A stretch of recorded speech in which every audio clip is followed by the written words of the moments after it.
Hello friends, welcome back to GK Prince Academy. तो आज की इस वीडियो में हम डिस्कस करेंगे UP triple S C VPO ग्राम पंचायत अधिकारी के प्रैक्टिस सेट का, जो कि ये फुल प्रैक्टिस होगा। ये प्रैक्टिस सेट नंबर 5वां होगा और इसमें हम 100 MCQ यानी 100 क्वेश्चन आने हैं। तो फुल प्रैक्टिस सेट को हम डिस्कस करने वाले हैं, ठीक है।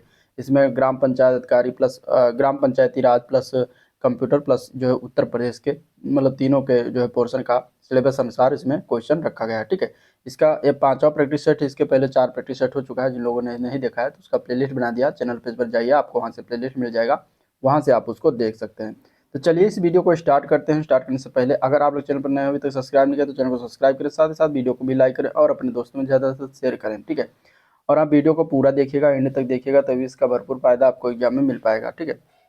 तो पहला क्वेश्चन कुछ इस तरीके से दिया गया है इसमें, स्थानीय संस्थाओं द्वारा संपन्न किए जाने वाले कार्यों का क्षेत्र बहुत विस्तृत है।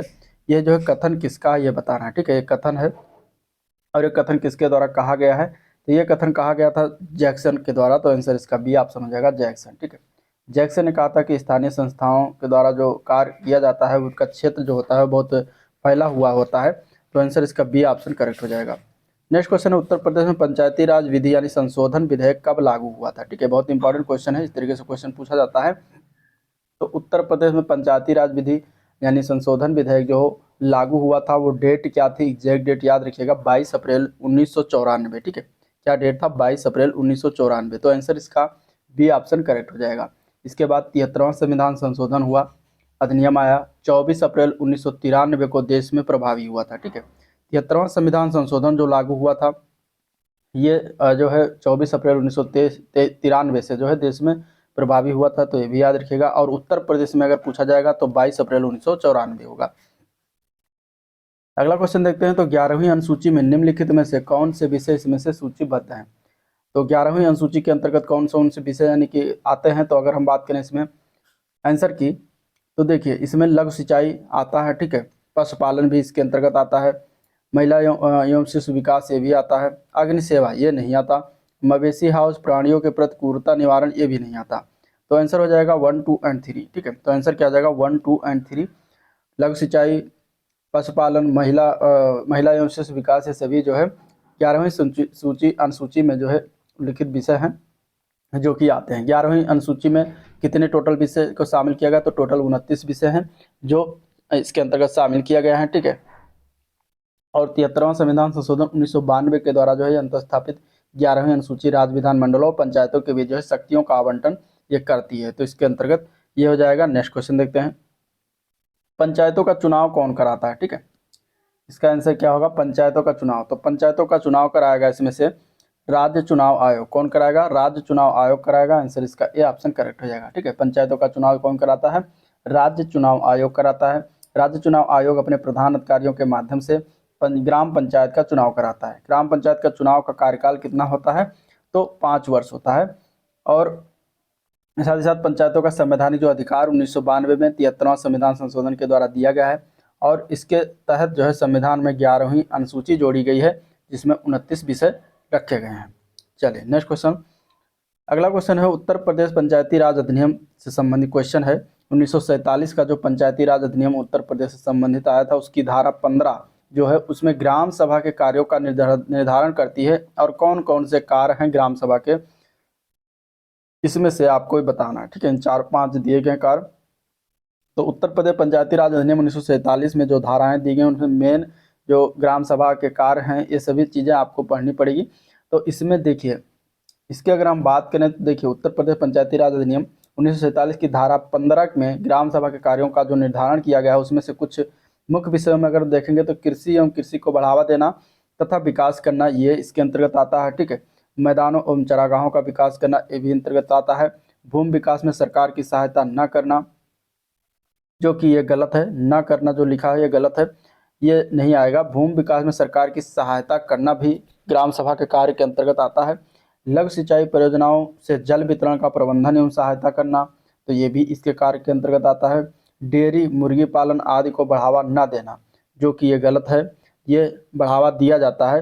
डेयरी मुर्गी पालन आदि को ग्राम सभा का एक कार्य है। तो इस तरीके से इसमें 2 गलत हो जाएंगे, एक तो तीसरा गलत हो जाएगा, एक 5वां गलत हो जाएगा, बाकी पहला, दूसरा और चौथा इसमें सही हो जाएगा जो इसके कार्य के अंतर्गत आएगा। तो आंसर इसका सी ऑप्शन करेक्ट हो जाएगा। तो इस तरीके से क्वेश्चन बनता है, बहुत ही अच्छा क्वेश्चन है, जबरदस्त क्वेश्चन है, इंपॉर्टेंट लगा लीजिएगा। नेक्स्ट क्वेश्चन, अगला प्रश्न देखते हैं। तो निम्नलिखित कार्यों में से, निम्नलिखित राज्यों में से किसमें पंचायती राज व्यवस्था नहीं है भी, ठीक है, इनमें से। तो इनमें से अगर देखा जाए तो पंचायती राज व्यवस्था का प्रावधान जो है भारत के 3 राज्य जिसमें आता है नागालैंड, मेघालय और मणिपुर, इनमें नहीं है, ठीक है। तो नागालैंड, मेघालय और मणिपुर इनमें नहीं है। इसके अलावा नागालैंड इसमें ऑप्शन में सी में दिया गया है, इसके अलावा मेघालय और मणिपुर में भी नहीं है। और 6वीं अनुसूची में शामिल होने के कारण इन राज्यों में जो है पंचायती राज व्यवस्था लागू नहीं की गई। इनके स्थान पर स्वायत्त जिला परिषदें हैं जो जनजातीय क्षेत्रों में स्थानीय प्रशासन की भूमिका निभाती हैं। चलिए अगला प्रश्न, अगला प्रश्न है निम्नलिखित में से कौन सी पंचायती राज पर अशोक मेहता समिति की अनुशंसा जो है नहीं की गई इनमें से। तो पंचायती राज मामलों में राजनीतिक दलों की खुली भागीदारी होना, तो ये अशोक मेहता समिति के द्वारा सिफारिश किया गया था। त्रिस्तरीय व्यवस्था का निर्माण करना, जो कि ये अशोक मेहता समिति के द्वारा नहीं किया गया था, ये किया गया था बलवंत राय मेहता समिति के द्वारा, ठीक है। बलवंत राय मेहता समिति के द्वारा जो है ये सिफारिश किया गया था। अशोक मेहता ने द्विस्तरीय जो है पंचायती राज व्यवस्था का सिफारिश किया था, द्विस्तरीय। तो यही आपका आंसर हो जाएगा, इनमें अनुशंसा नहीं है तो कौन है, तो बी पार्ट हो जाएगा आपका आंसर। इसी क्या है, अनुसूचित जाति और अनुसूचित जनजातियों के लिए स्थानों का आरक्षण, तो ये किया गया था। चौथा क्या है कि पंचायती राज व्यवस्था के करारोपण की अनिवार्य शक्तियां करना, तो ये भी जो है अनुशंसा की गई थी। चलिए नेक्स्ट क्वेश्चन देखते हैं। अगला क्वेश्चन है, मुगल काल में ग्राम प्रशासन के लिए 3 अधिकारी उत्तरदायी थे, निम्न में से कौन सा अधिकारी उन तीनों में से नहीं है इनमें से। तो उन तीनों में से अगर देखा जाए तो मुगल काल में जो है ग्राम प्रशासन के लिए जो 3 अधिकारी उत्तरदायी थे, उसमें से अगर देखा जाए तो एक आता है मुकद्दम, ठीक है, मुकद्दम आता है, दूसरे हैं चौधरी, तीसरे हैं पटवारी। ये 3 जो है रखे गए थे मुगल काल में, लेकिन उसमें कोतवाल का कोई कार्य नहीं था। तो आंसर इसका क्या हो जाएगा, डी ऑप्शन हो जाएगा, कोतवाल इसमें शामिल नहीं थे, ठीक है। कोतवाल की नियुक्ति ग्राम प्रशासन में नहीं होती थी, इनकी नियुक्ति नगरों में किया जाता था, ठीक है। नेक्स्ट क्वेश्चन है, किसी ने विचार प्रतिपादित किया कि प्रत्येक गांव पंचायत का गणराज्य होगा, ठीक है, प्रत्येक गांव पंचायत का गणराज्य होगा, ये किसने कहा था, तो ये कहा गया था महात्मा गांधी जी के द्वारा। आंसर डी ऑप्शन करेक्ट हो जाएगा, ठीक है। इनके ग्राम विकास की अवधारणा में ग्राम सबसे महत्वपूर्ण अंग है, गाँव के विकास के बिना जो है भारत का विकास संभव नहीं है, इन्होंने ही कहा था। अगला क्वेश्चन है, किस अधिनियम के द्वारा पंचायती राज की त्रिस्तरीय प्रणाली की स्थापना का प्रावधान किया गया। तो वो कौन सा अधिनियम था, वो था 73वां संविधान संशोधन अधिनियम 1992, ठीक है। तो आंसर ये पार्ट हो जाएगा। और इसी के द्वारा त्रिस्तरीय प्रणाली जिसमें ग्राम, मध्यवर्ती, जिला स्तर का प्रावधान किया गया था। नेक्स्ट क्वेश्चन, उत्तर प्रदेश में पंचायतों की स्थापना कब हुई थी, इंपॉर्टेंट क्वेश्चन है।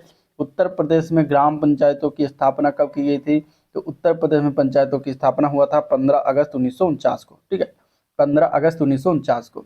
संयुक्त प्रांत पंचायती राज अधिनियम 1947 के तहत 7 दिसंबर 1947 को गवर्नर जनरल के द्वारा हस्ताक्षरित किया गया और प्रदेश में 15 अगस्त 1949 को पंचायतों की स्थापना कर दी गई थी।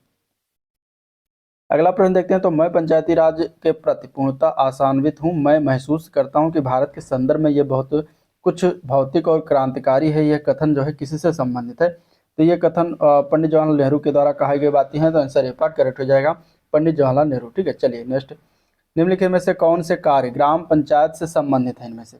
तो ग्राम पंचायत से इनमें से संबंधित कार्य की बात करेंगे। देखिए, ग्राम पंचायत की बैठकों की तारीख निश्चित करना, जो कि आता है इसके अंतर्गत। ग्राम विकास के लिए योजना बनाना, ये भी है। पंचायत द्वारा लगाए जाने वाले करों को जमा करने की तिथि निर्धारित करना, ये भी आता है इसके अंतर्गत। तो आंसर क्या हो जाएगा, डी पार्ट, उपयुक्त सभी, ठीक है, उपयुक्त सभी हो जाएगा। आंसर इसका डी ऑप्शन करेक्ट हो जाएगा। ग्राम पंचायत जो होते हैं समय समय पर ग्राम सभा की देखरेख में चल रहे कार्यों का पर्यवेक्षण भी करता है, ताकि ग्राम विकास कार्य जो है समय समय पर संपन्न हो सके, ठीक है।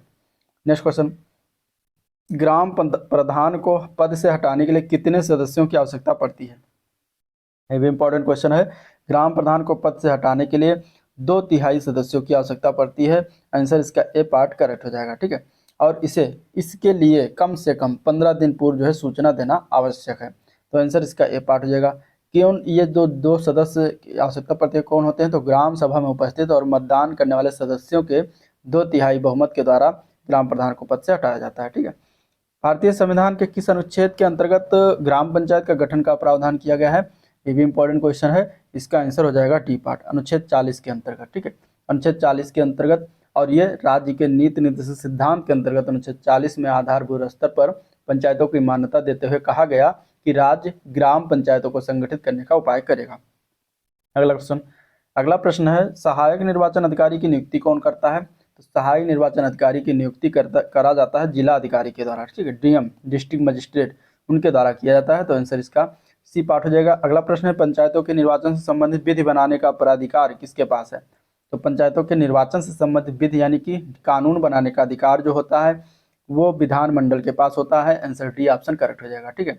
और संविधान का जो अनुच्छेद 243 243 का टा का 4, ठीक है, टा का 4 जो है इसके अधीन, इस संविधान के उपबंधों के अधीन रखते हुए किसी राज्य का विधानमंडल विधि द्वारा पंचायतों के निर्वाचनों से संबंधित सभी विषयों के संबंध में उपबंध कर सकेगा।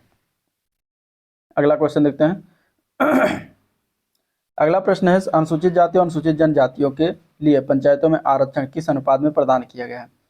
तो संविधान के अनुच्छेद 243 घ के अनुसार अनुसूचित जाति और अनुसूचित जनजातियों के लिए आरक्षण का अनुपात उस पंचायत क्षेत्र की अनुसूचित जातियों के अनुपात और उस क्षेत्र की कुल जनसंख्या से होता है। तो आंसर क्या हो जाएगा इसका बी ऑप्शन, ठीक है। अनुसूचित जातियों और जनजातियों का जनसंख्या का अनुपात उस क्षेत्र की कुल जनसंख्या के अनुपात में दिया जाता है। पंचायतों का कार्यकाल 5 वर्ष नियत किया जाना किस तरह का उपबंध है? तो ये होता है जो है आदेशात्मक, ठीक है। आंसर इसका बी ऑप्शन करेक्ट हो जाएगा, आदेशात्मक होता है, आदेशात्मक उपबंध होता है। तो आंसर इसका हो जाएगा बी पार्ट। नेक्स्ट क्वेश्चन देखते हैं। पंचायतों के अंतर्गत गांवों को आत्मनिर्भर तथा संपन्न बनाने के उद्देश्य से ग्राम पंचायत क्षेत्रों में कृषि उत्पादन तथा कल्याण उप समितियों का गठन किस वर्ष किया गया? तो ये किया गया 1960-61 में। आंसर इसका ये ऑप्शन करेक्ट हो जाएगा, ठीक है। अगला प्रश्न देखते हैं। तो उत्तर प्रदेश में पंचायतों का तृतीय निर्वाचन कब तक संपन्न हुआ था? तो उत्तर प्रदेश में पंचायतों का तृतीय निर्वाचन जो हुआ था ये 10 फरवरी 1961 से लेकर 7 फरवरी 1962 के बीच में हुआ था। तो आंसर इसका बी पार्ट करेक्ट हो जाएगा। दीनदयाल उपाध्याय ग्रामीण कौशल योजना की शुरुआत किस वर्ष की गई थी? तो इस योजना की शुरुआत हुई थी 2014 में। आंसर इसका सी ऑप्शन हो जाएगा, ठीक है। अनुच्छेद 2014 में 25 सितंबर 2014 को शुरुआत किया गया था। अगला क्वेश्चन है ग्राम पंचायत विकास योजना हमारी योजना हमारा विकास को प्रदेश के सभी ग्राम पंचायतों में कब लागू किया गया? तो ये लागू किया गया था 2015-16 में। आंसर ये पार्ट हो जाएगा। नेक्स्ट क्वेश्चन है 14वें वित्त आयोग ने स्थानीय निकायों के लिए अनुदान के रूप में विभाज्य पूल के कितने प्रतिशत की सिफारिश की है? तो सिफारिश किया गया था जो वो 4.5% की सिफारिश किया गया था। तो करेक्ट आंसर डी ऑप्शन हो जाएगा, ठीक है। 15वें वित्त आयोग के अंतर्गत ग्रामीण निकायों को अंतरित की जाने वाली धनराशि का बंटवारा जिला पंचायत, क्षेत्र पंचायत व ग्राम पंचायतों के मध्य क्रमशः किस अनुपात में किया जाता है? तो ये किया जाता है 15:15:70 में। तो आंसर इसका डी ऑप्शन करेक्ट हो जाएगा, ठीक है। अगला प्रश्न, संविधान लागू होने के पश्चात अब तक कितने वित्त आयोग बनाए जा चुके हैं? संविधान लागू होने के पश्चात अब तक वित्त आयोग की संख्या की अगर हम बात करेंगे तो टोटल 15 बनाए जा चुके हैं। आंसर डी ऑप्शन करेक्ट हो जाएगा, ठीक है। और प्रथम वित्त आयोग का गठन कब हुआ था? तो 1951 में हुआ था पहला। इसके बाद अभी तक 15वां वित्त आयोग का गठन किया जा चुका है, ठीक है। नेक्स्ट क्वेश्चन है भारतीय संविधान के किस संशोधन से राज्य वित्त आयोग का गठन किया गया? तो यह किया गया था 73वां और 74वां संविधान संशोधन से। आंसर इसका हो जाएगा सी ऑप्शन करेक्ट। अगला क्वेश्चन है राज्य वित्त आयोग के संबंध में निम्नलिखित में से कौन सा कथन सही है इनमें से?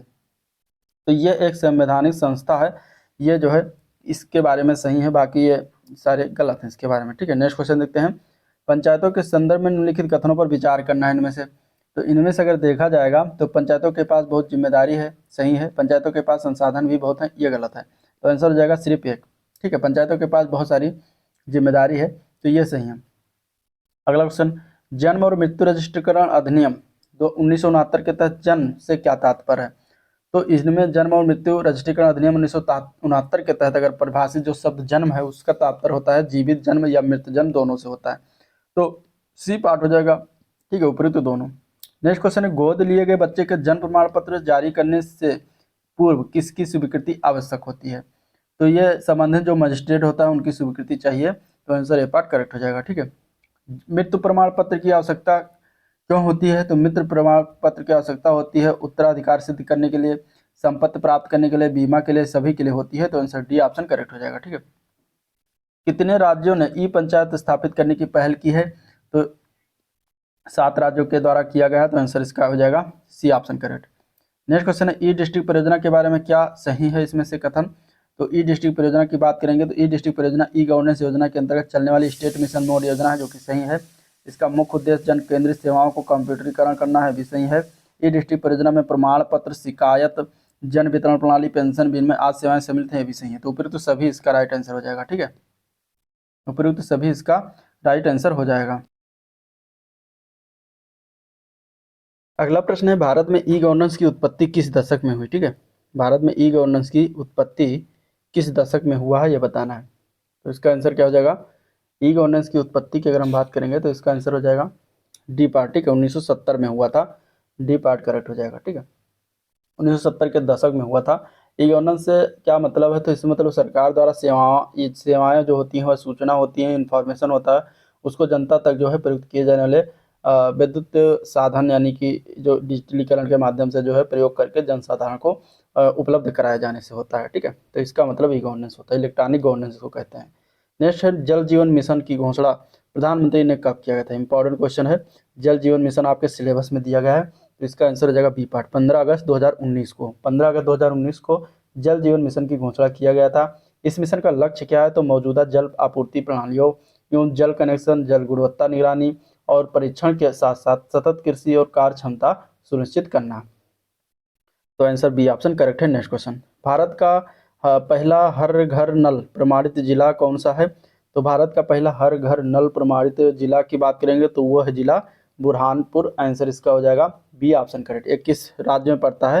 तो ये मध्य प्रदेश राज्य में पड़ता है। ठीक है, अगस्त 2022 में गोवा पहला हर घर जिला प्रमाणित, हर घर जल प्रमाणित राज्य, और दादरा नागर हवेली एवं दमन एवं दीव भारत के पहले हर घर जल प्रमाणित केंद्र शासित प्रदेश बने थे। ठीक है, राज्य की बात करेगा तो गोवा हो जाएगा, केंद्र शासित प्रदेश की बात करेगा तो दादरा नागर हवेली और दमन एवं दीव।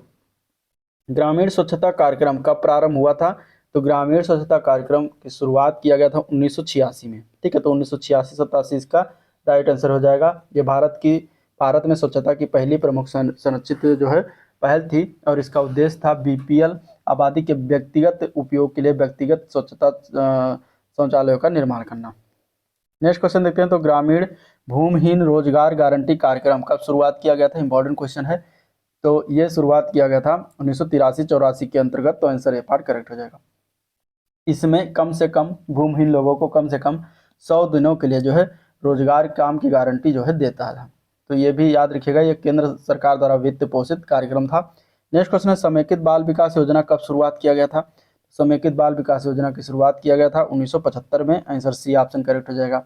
ठीक है, इसमें क्या था कि लाभार्थी 0 से 6 आयु वर्ग के बच्चे, गर्भवती और महिला स्तनपान कराने वाली माताएं इसमें जो है लाभार्थी थे, और यह 6 सेवाओं का जो है पैकेज प्रदान करता है, जिसमें पूरक पोषण, स्कूल एवं अनौपचारिक शिक्षा हो गया। ठीक है, पोषण और स्वास्थ्य शिक्षा है, टीकाकरण है, स्वास्थ्य जांच और रेफरल सेवाएं आदि शामिल हैं। नेक्स्ट क्वेश्चन, उत्तर प्रदेश में SC/ST के कल्याण हेतु समाज कल्याण विभाग की स्थापना कब किया गया था? तो इसकी स्थापना किया गया था 1955 में। आंसर ए पार्ट हो जाएगा।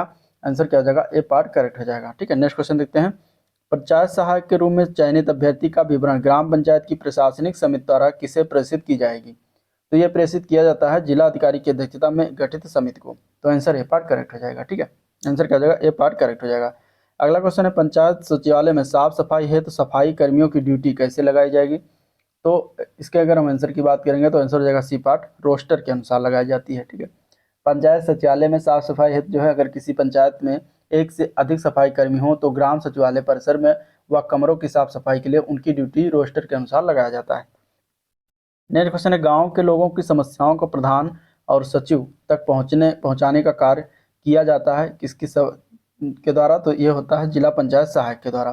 ठीक है, पंचायत सहायक के द्वारा गांव के लोगों की समस्याओं को सुनकर तथा उसका मुआयना करके ग्राम प्रधान तथा ग्राम विकास सचिव को जो है अवगत कराने का कार्य जो करता है वो पंचायत सहायक करता है। ठीक है, उत्तर प्रदेश के पंचायती राज विभाग द्वारा जारी नागरिक चार्टर को कितने विषयों में विभाजित किया गया है? तो ये टोटल 7 विषयों में विभाजित किया गया है। आंसर बी ऑप्शन करेक्ट हो जाएगा। ठीक है, आंसर क्या हो जाएगा? बी ऑप्शन करेक्ट हो जाएगा। 7 विषय कौन कौन सी जान लीजिए। पहला उसमें आता है ग्राम पंचायतों को वित्तीय सहायता प्रदान करना, ये पहला हो जाता है। दूसरा आता है स्वच्छता, ग्रामीण स्वच्छता कार्यक्रम। ठीक है, स्वच्छता आ जाएगा, ये दूसरा अंतर आता है स्वच्छता। तीसरा आता है पंचायतों का दायित्व कार्य में पारदर्शिता और ग्रामीण प्रशासन एवं विकास। चौथा है उसमें पंचायतों के प्रति जनता का दायित्व। पांचवा है विकेंद्रीकृत कार्यक्रम। छठा है ग्राम पंचायतों पर नियंत्रण। सातवां है पंचायत हेल्थ लाइन की व्यवस्था। तो ये 7 विषयों में विभाजित किया गया है, तो आंसर बी ऑप्शन करेक्ट हो जाएगा। नेक्स्ट क्वेश्चन देखते हैं। पंचायत स्तर पर राशन कार्ड में नाम जोड़ना या निरस्त करने का प्राधिकारी कौन होता है? तो ये कार्य किया जाता है सभी, इनमें से सभी के द्वारा, पर ग्राम प्रधान भी कर सकता है, पंचायत सचिव भी, पंचायत अध्यक्ष भी कर सकता है। ठीक है, पंचायत स्तर पर राशन कार्ड में नाम जोड़ने या हटाने के लिए जो है प्राधिकारी की बात करें तो पंचायत सचिव या सरपंच, पंचायत अध्यक्ष, ग्राम प्रधान या फिर पंचायत द्वारा मनोनीत व्यक्ति भी होता है। मनरेगा के मजदूरी दर का निर्धारण कौन करता है? तो इसका आंसर क्या होगा? तो इसका आंसर हो जाएगा मनरेगा के मजदूरी जो होती है उसका निर्धारण केंद्र सरकार करती है और राज्य सरकार भी करती है। तो आंसर सी ऑप्शन हो जाएगा, ए व बी दोनों। ठीक है, तो आंसर क्या हो जाएगा? ए व बी दोनों। अगला प्रश्न, पंचायती राज मंत्रालय कब बनाया गया था? तो पंचायती राज मंत्रालय बना था जो है 2004 में। आंसर डी ऑप्शन करेक्ट हो जाएगा। ठीक है, मई 2004 में इसको बनाया गया था। अगला क्वेश्चन है, प्रधानमंत्री ग्राम सड़क योजना के तहत विशेष श्रेणी के राज्यों और पहाड़ी राज्यों के लिए लागत अनुपात निर्धारित किया गया है। कितना निर्धारित किया गया है? तो 90:10 का अनुपात होता है। तो आंसर सी ऑप्शन करेक्ट हो जाएगा। ठीक है, आंसर क्या हो जाएगा? सी ऑप्शन करेक्ट हो जाएगा। अगला क्वेश्चन देखते हैं। अब इसमें मुख्यमंत्री समग्र विकास योजना के अंतर्गत कुछ प्रमुख बिंदु दिए गए, बहुत इंपॉर्टेंट क्वेश्चन है ये। देखिए इस तरीके से क्वेश्चन अगर बन गया तो इसको हार्ड में रखा जाएगा। ठीक है, मुख्यमंत्री समग्र विकास ग्राम योजना, मुख्यमंत्री समग्र ग्राम विकास योजना के अंतर्गत कुछ कौन कौन से मुख्य बिंदु हैं? इन चारों बिंदुओं में से देखते हैं। तो इस योजना के तहत सरकार का उद्देश्य है कि इन ग्रामों की बुनियादी सुविधाओं का विकास करना, तो ये इसके अंतर्गत आता है। दूसरा है, इस योजना द्वारा सरकार का प्रयास होगा कि लोगों को अपने ही क्षेत्र में रोजगार का अवसर उपलब्ध हो, तो ये भी इसके प्रमुख बिंदुओं में से आता है। तीसरा है कि इस योजना के माध्यम से गाँव के विकास पर नजर रखने के लिए एक समिति बनाई जाएगी जो युवाओं के विकास के लिए चल रही व्यवस्था पर नजर रखेगी, तो भी सही है। इस योजना के कार्यान्वयन में धन की कमी नहीं आएगी और अगर ऐसा होता है तो विधायक निधि से फंड इकट्ठा किया जाएगा, तो ये भी इस योजना के अंतर्गत आता है। तो उपयुक्त सभी इसका आंसर हो जाएगा। ठीक है, इसका आंसर क्या जाएगा? उपयुक्त सभी। ये योजना कब शुरुआत किया गया था? तो जनवरी 2018 में। ठीक है, जनवरी 2018 में जो है इसको स्टार्ट किया गया था, प्रारंभ किया गया था। चलिए नेक्स्ट, अगला क्वेश्चन है, स्वच्छ भारत अभियान ग्रामीण के लिए कौन सा मंत्रालय जिम्मेदार है? ठीक है, स्वच्छ भारत अभियान जो ग्रामीण है उसके लिए मंत्रालय की बात कर रहा है, कौन सा मंत्रालय जिम्मेदार होता है? तो ये जल शक्ति मंत्रालय, पेयजल और स्वच्छता विभाग मंत्रालय इसके लिए जिम्मेदार है, ये संचालन करता है। तो आंसर इसका ए ऑप्शन करेक्ट हो जाएगा। नेक्स्ट क्वेश्चन है, प्रधानमंत्री उज्ज्वला योजना की शुरुआत कब की गई थी? इंपॉर्टेंट क्वेश्चन है। उज्ज्वला योजना की शुरुआत किया गया था 1 मई 2016 को। ठीक है, प्रधानमंत्री उज्ज्वला योजना की शुरुआत 1 मई 2016 को किया गया था। अगला क्वेश्चन है, अमृत सरोवर योजना के अंतर्गत कौन से कार्य कराए जाने हैं इनमें से? ठीक है, तो इसमें दिया गया नए तालाबों का निर्माण, पुरानी जल संरचनाओं का निर्माण, इसके अलावा जल संस्कृति को बढ़ावा देना, जन भागीदारी को बढ़ावा देना, तो ये चारों कार्य जो है इसके तहत करवाए जाएंगे। तो आंसर इसका हो जाएगा डी ऑप्शन करेक्ट। ठीक है, अमृत सरोवर योजना के अंतर्गत जो है ये सारे कार्य जो है करवाए जाएंगे। अगला क्वेश्चन है, अम्बेडकर विशेष रोजगार योजना के तहत सामान्य श्रेणी की आबादी के लिए उपलब्ध इकाई लागत प्रतिशत या मुख्य आर्थिक सहायता सब्सिडी का प्रावधान क्या है? तो इसमें प्रावधान की बात करें तो 25% है और रुपये जो की बात करें तो 7,500 रुपये आता है, इसमें प्रावधान किया गया है। तो आंसर इसका ए ऑप्शन करेक्ट है। नेक्स्ट क्वेश्चन, अगला क्वेश्चन देखते हैं। तो वर्ष 2003-04 में प्रारंभ की गई कृषि आय बीमा योजना, ठीक है, ये कब की प्रारंभ किया गया था? 2003-04 में। तो कृषि आय बीमा योजना किस फसल सत्र से शुरुआत किया गया था, ये पूछा गया क्वेश्चन। तो इसका आंसर क्या हो जाएगा? तो ए पार्ट, ये रबी फसल के सत्र से शुरुआत किया गया था। ठीक है, रबी फसल में कौन कौन से आता है? तो गेहूं, जो चना, मटर, ये सब आते हैं। तो उसी ये 2003-04 में ये जो है योजना प्रारंभ किया गया था। नेक्स्ट क्वेश्चन देखते हैं, पंडित दीनदयाल उपाध्याय ग्राम ज्योति योजना किस पूर्ववर्ती योजना का परवर्ती रूप है? तो पंडित दीनदयाल उपाध्याय ग्राम ज्योति योजना जो है ये राजीव गांधी ग्रामीण विद्युतीकरण योजना जो 2005 में लाई गई थी, उसी का ये परिवर्तित यानी नया नाम इसका ये रखा गया था। ठीक है, रखा गया है और ये 2014 में इसको प्रारंभ किया गया था। तो इस तरीके से ये इसका परिवर्तित रूप हो जाएगा। तो आंसर हो जाएगा इसका सी ऑप्शन करेक्ट। ठीक है, आंसर क्या जगह सी ऑप्शन करेक्ट हो जाएगा। नेक्स्ट क्वेश्चन, राष्ट्रीय ग्राम स्वराज अभियान क्या है? राष्ट्रीय ग्राम स्वराज अभियान योजना क्या है? तो राष्ट्रीय ग्राम स्वराज अभियान योजना एक केंद्र प्रायोजित योजना है, इसके दो घटक हैं, केंद्रीय घटक और राज्य घटक। तो आंसर इसका क्या हो जाएगा? आंसर इसका हो जाएगा बी ऑप्शन। ठीक है, केंद्र प्रायोजित योजना। नेक्स्ट क्वेश्चन, गाँव के सामाजिक विकास के अंतर्गत कौन से कार्यकलाप जो है शुरू किए जाते हैं? तो इसमें से अगर देखा जाएगा तो आंसर हो जाएगा डी ऑप्शन, उपयुक्त सभी। ग्रामीण खेलकूद और लोक कला उत्सव, दूसरा आता है ग्राम दिवस का आयोजन, तीसरा है एक ऐसा ग्राम गीत बनाना जिससे लोगों को गर्व की भावना पनप सके। तो ये तीनों कार्य के लाभ गांव के सामाजिक विकास के अंतर्गत आते हैं, शुरू किए जाते हैं, शुरू किए जा सकते हैं। तो आंसर इसका क्या हो जाएगा, डी ऑप्शन करेक्ट हो जाएगा। नेक्स्ट क्वेश्चन है ग्राम पंचायत के स्तर पर प्रशासनिक मुखिया कौन होता है? तो ग्राम पंचायत के स्तर पर प्रशासनिक मुखिया ग्राम सचिव होता है। ठीक है, ग्राम सचिव होता है। आंसर इसका हो जाएगा ए ऑप्शन करेक्ट। अगला क्वेश्चन देखते हैं। तो मॉडल ग्राम पंचायतों के सृजन का दायरा बढ़ाने के लिए केंद्रीय पंचायती राज मंत्रालय ने पूरे देश में कितने मॉडल ग्राम पंचायत क्लस्टर के सृजन पर एक परियोजना को मंजूरी दी है? तो इसका करेक्ट आंसर हो जाएगा ए पार्ट 250।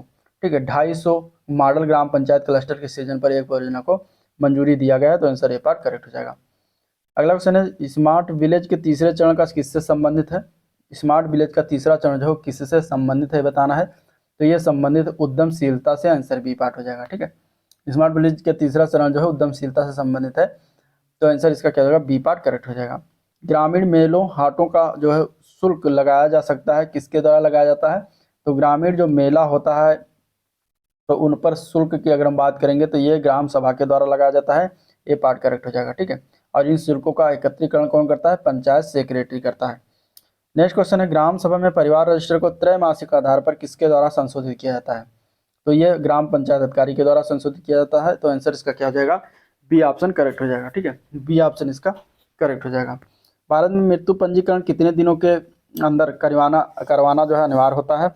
तो मृत्यु पंजीकरण जो होता है ये 21 दिनों के अंदर करवाना अनिवार्य होता है। आंसर सी ऑप्शन करेक्ट हो जाएगा।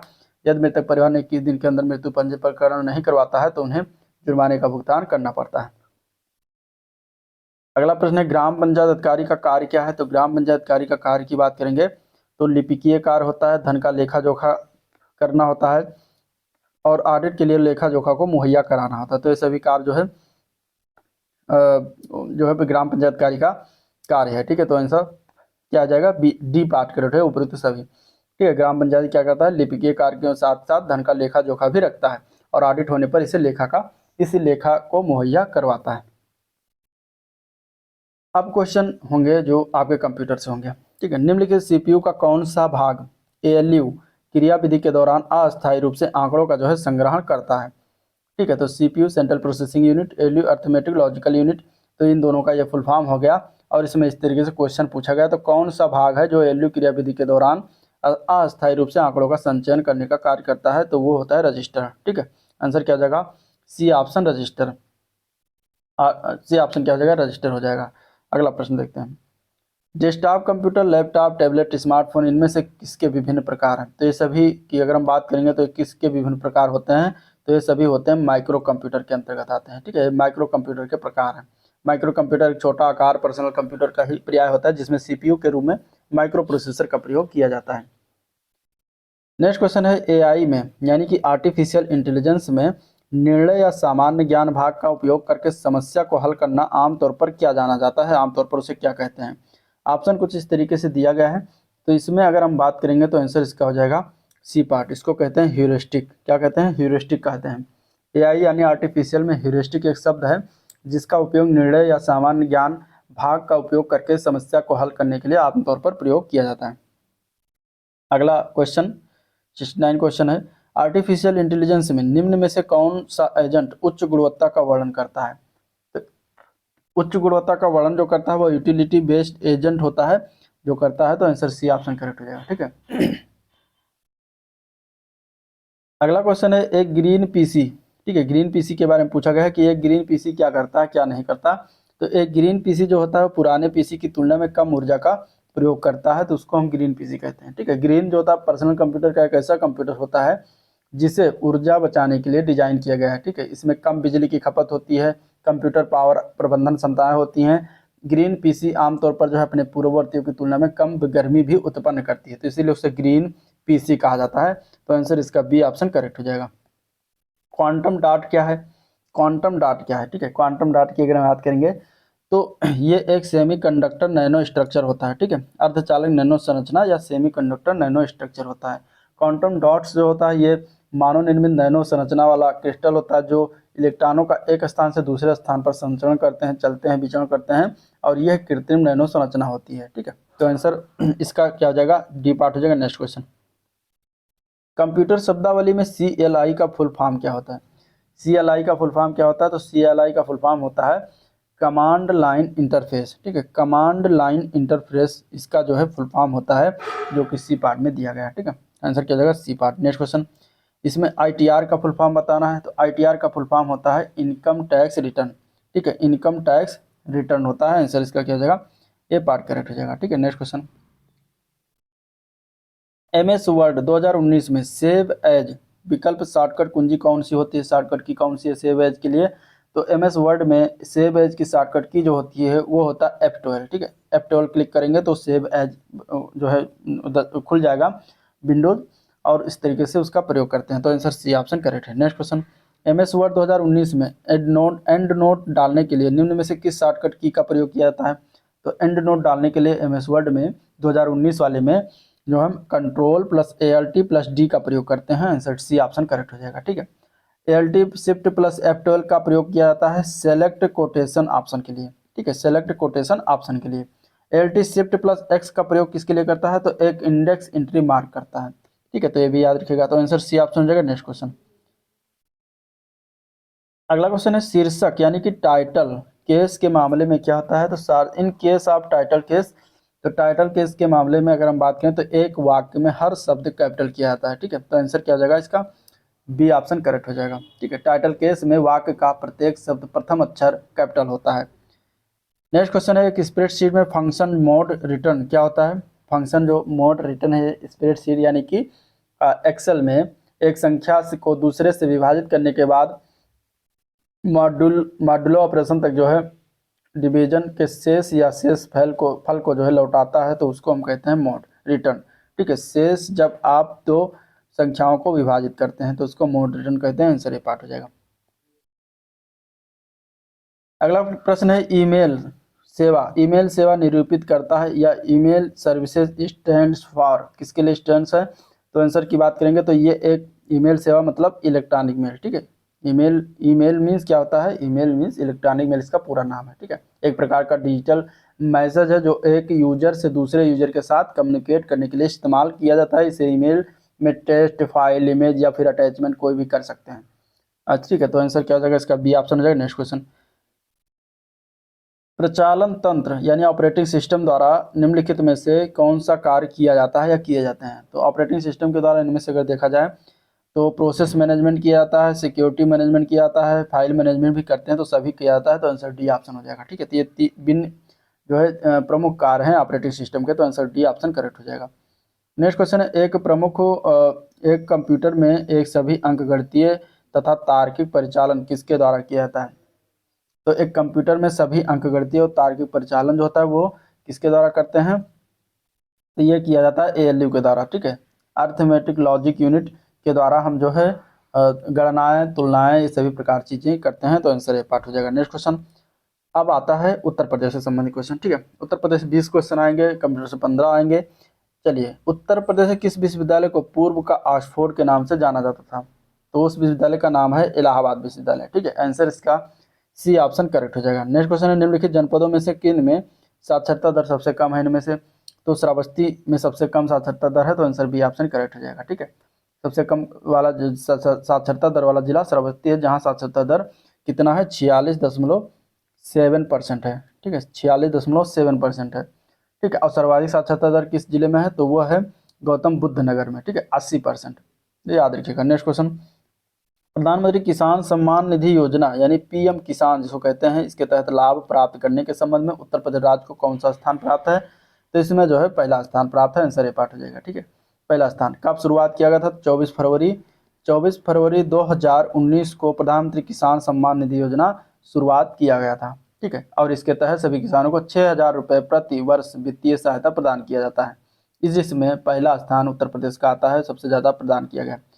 नेक्स्ट क्वेश्चन है, उत्तर प्रदेश में किसान बही योजना शुरुआत किया गया था, लागू किया गया था, कब लागू किया गया था, तो उत्तर प्रदेश में लागू किया गया था 1992 में, आंसर डी ऑप्शन हो जाएगा, ठीक है, आंसर क्या हो जाएगा, डी ऑप्शन करेक्ट हो जाएगा। नेक्स्ट क्वेश्चन, अब तक उत्तर प्रदेश में कितनी महिलाएं मुख्यमंत्री के पद पर रह चुकी हैं, तो इसका आंसर हो जाएगा 2, ठीक है, सी पार्ट हो जाएगा 2, और अगर हम बात करें तो इसमें पहली कौन थी, तो श्रीमती सुचेता कृपलानी थी, जो उत्तर प्रदेश की पहली महिला मुख्यमंत्री थी, और ये देश के किसी राज्य की पहली महिला मुख्यमंत्री भी बनी थी, तो पहला वही थी, और दूसरी थी सुश्री मायावती, जो 4 बार उत्तर प्रदेश के मुख्यमंत्री बनने का सौभाग्य प्राप्त हुआ है।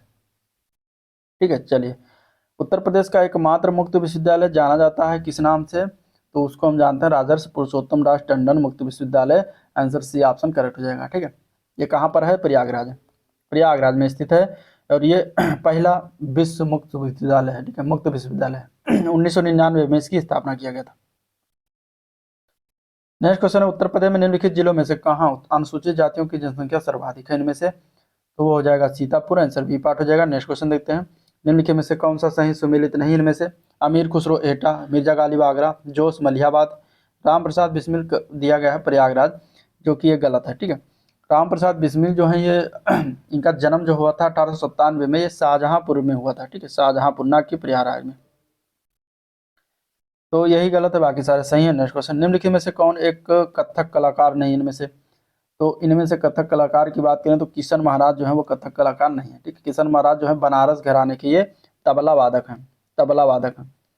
बाकी और सभी बिरजू महाराज, लच्छू महाराज, सितारा देवी सभी कथक कलाकार हैं। अगला प्रश्न, 6वीं शताब्दी ईसा पूर्व के दौरान मथुरा के आसपास के क्षेत्र को क्या कहा जाता था, तो उसको कहा जाता था सूरसेन। ठीक है, क्या कहा जाता था, सूरसेन कहा जाता था। आंसर हो जाएगा इसका सी ऑप्शन करेक्ट। ठीक है, मत्स्य जो था वो राजस्थान के आसपास का क्षेत्र, विराटनगर इसकी राजधानी हुआ करती थी।